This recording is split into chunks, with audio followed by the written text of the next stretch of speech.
The Certificate 2 in Engineering Pathways is delivered here on site at WesTEC Trade Training Centre, proudly by TAFE Queensland. This course will give you foundation skills to operate tools and equipment to produce and modify objects. You will learn basic welding skills, communication skills, and explore career options in the engineering and manufacturing industry. This course is centred around a basic engineering project that integrates the skills that you learn just like in the real workplace.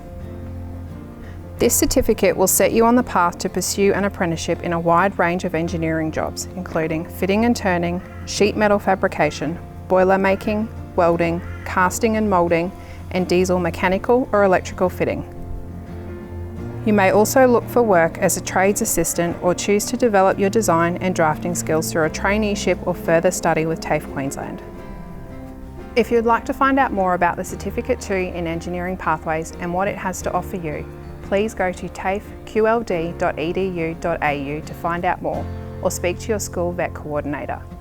On behalf of TAFE Queensland, we hope to see you here next year at WesTEC.